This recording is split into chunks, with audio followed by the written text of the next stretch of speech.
Hey everyone, ready for another deep dive? Always. What do we got today? Well, today we're uncovering the incredible journey of William Alexander Leidesdorff Jr. Leidesdorff Jr. That name rings a bell. Refresh my memory. Oh, you're in for a treat. This guy was maybe the first black millionaire in the U.S. Wow. Okay, now you have my attention. Not just that he was a pioneer, helped shape early California, and his story's all tangled up with some of the most important moments in American history. Sounds like we've got our work cut out for us. Exactly. And to make it even more fun, we've got historical accounts, biographical sketches, even bits about his legacy today. A real treasure trove. So where do we even begin with a life like that? Well, his story starts in 1810 on the island of St. Croix in the Danish West Indies. The Caribbean. That's interesting. Right. And get this, Leidesdorff is born with a heritage as diverse as the islands themselves. African, Danish, Jewish, Spanish, and maybe even some Carib Indian. Wow. Talk about a melting pot of cultures. That's got to play a big role in his story. Absolutely. It really makes you wonder how all those different cultures shaped the way he saw the world, doesn't it? For sure. It's like having a front row seat to history unfolding through one man's experience. Okay, so picture this: Leidesdorff ends up in New Orleans, becomes a U.S. citizen in 1834, and guess what? Let me guess, he goes into business. He becomes a ship captain. Can you imagine the audacity? A black man captaining ships during the time of the Negro Seaman Acts. Wait, those laws were designed to keep black men off the seas? That takes some serious guts. It really does. Now, fast forward to 1841, Leidesdorff sets sail for Yerba, Buena, the little village that later becomes San Francisco. San Francisco. Back then it was just a tiny settlement, right? We're talking maybe 30 families. But Leidesdorff, he sees opportunity everywhere. So what did he do? What kind of businesses did he start? He introduced the first steamboat to San Francisco Bay, established the City Hotel, the very first one in the city, and built the first commercial shipping warehouse. He was a true trailblazer, wasn't he? Building the foundations of a future metropolis. Exactly. But it gets even more interesting. He knew land was key in this rapidly changing world. And to get land in Mexican-controlled California, you had to play by their rules. I'm guessing those rules weren't exactly easy for a black man from the Caribbean to navigate. You're right. In 1844, he gets a huge land grant from the Mexican government, over 35,000 acres on the American River. Whoa, that's massive. But it wasn't a freebie. To get this land, Leidesdorff had to become a Mexican citizen, convert to Catholicism, learn Spanish, and swear allegiance to Mexico. Talk about commitment. He really knew how to adapt to get what he wanted. And it makes you think, why was the Mexican government so willing to give land to Americans? Well, remember, they were trying to boost the local economy. They thought encouraging American settlement would do the trick. It's a fascinating twist in the story, isn't it? But his story doesn't stop there. In 1845, President Polk appoints him as the U.S. vice consul to Mexico at the port of San Francisco. Hold on, so he's a U.S. representative while also being a Mexican citizen. That's a delicate position to be in. Especially with tensions running high between the two countries, and California right in the middle of it. That's an understatement, but it shows how much respect and influence he had. Right. And to really drive that point home, even before California officially joined the U.S., Leidesdorff celebrated American Independence Day by having the Declaration of Independence read aloud at his house.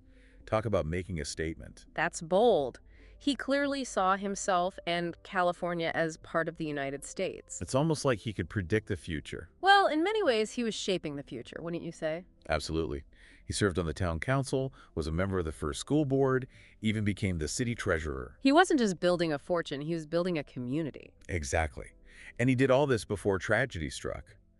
In 1848, just as the gold rush was about to change everything, Leidesdorff died from brain fever. Brain fever. That's awful. And at such a young age. He was only 38. He never got to see the full impact of all the gold discovered on his land, did he? It's a heartbreaking twist of fate. He was a man who defied expectations, broke down barriers, and left a lasting mark on California. And all before the gold rush truly took off.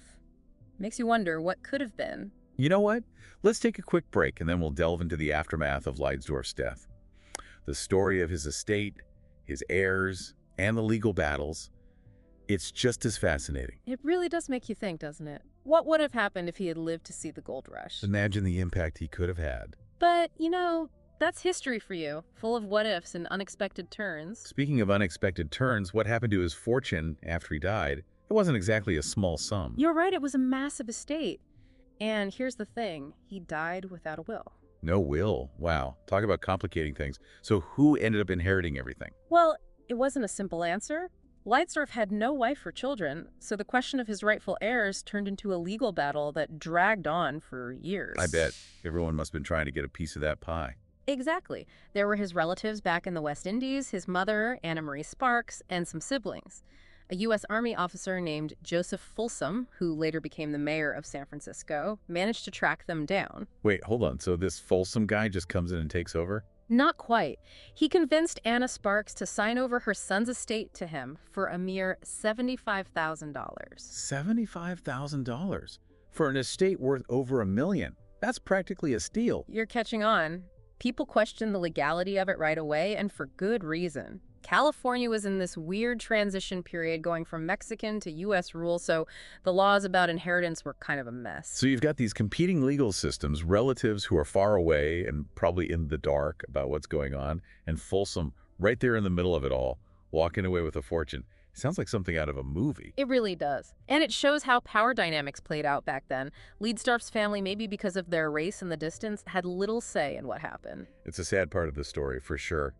So did Folsom actually manage to hold on to the estate? He did. After years of legal battles, the courts ended up upholding his claim, despite all the questionable circumstances. That's heartbreaking. Leidesdorff breaks down barriers, builds an empire, and his own family gets robbed of their inheritance. It definitely adds a layer of injustice to his story. But it also makes you think about how Leidesdorff is remembered today. Is his story lost to history? Or is his legacy still alive in California? That's a good question. I'm curious to know, too. Has he been completely forgotten?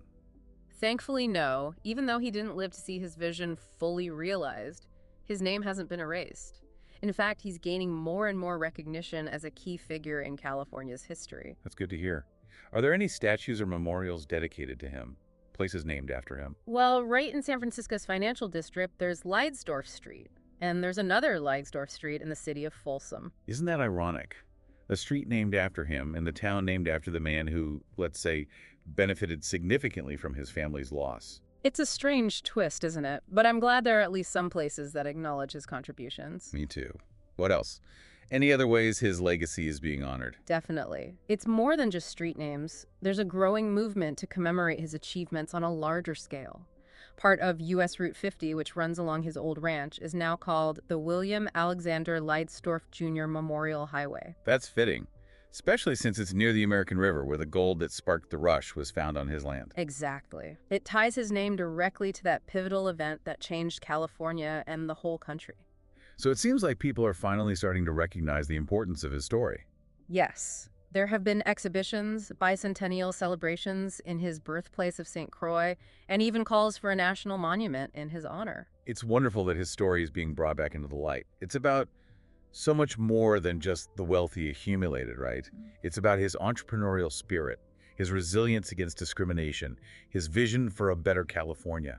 You said it perfectly.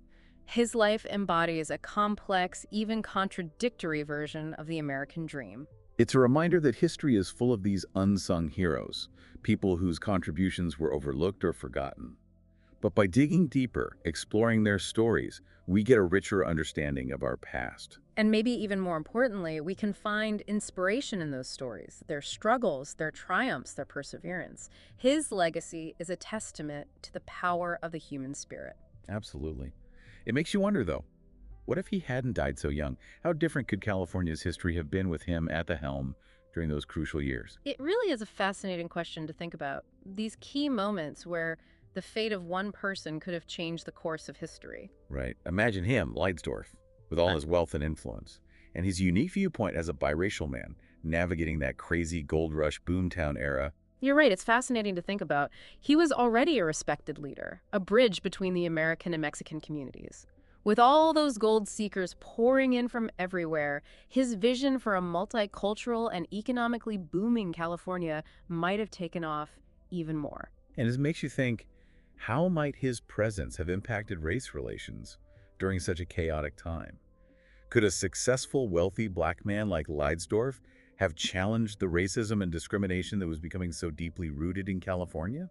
It's hard to say for sure, of course, but it's a really important question to consider. Just his very existence as a counter-narrative to the prevailing prejudices of that time could have had a massive ripple effect. Think about it. Leidesdorff, using his wealth and influence to fight for civil rights, to push back against those exclusionary policies that were gaining ground. That's a powerful image. It is. It suggests a different California, maybe a more inclusive and equitable one. A California that could have avoided some of the darker parts of its history. Of course, there's no guarantee things would have gone that way, but just the possibility of a different path is incredibly thought-provoking. It is. It reminds us that history isn't set in stone. It's a mix of choices, actions, and sometimes just plain luck. And that's the power of Leidesdorff's story, wouldn't you say? Absolutely. It's not just a biography, it's like a mirror, reflecting the complexities of our past and making us imagine other possible futures. It challenges us to think critically about what shapes our world, and to recognize that each of us has the potential to make a change. It also shows how important it is to uncover and celebrate these often overlooked figures whose contributions might have been forgotten. Leidesdorff's story reminds us that history is made up of all these individual threads, and each one can influence the bigger picture. Exactly. And when we explore the lives of these amazing individuals, we're not just uncovering forgotten stories, we're rediscovering the power we all have to make a difference, to fight injustice, to try and build a fairer world. So to all our listeners out there, here's a challenge. Go beyond this deep dive. Explore Leidesdorff's story more deeply.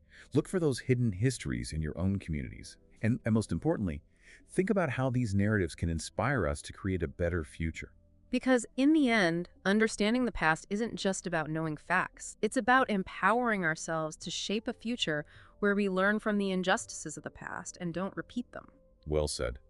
Leidesdorff's legacy is a beacon, reminding us that even when faced with seemingly impossible obstacles, one person can make a real difference. And his story is a powerful reminder that the fight for justice and equality never ends.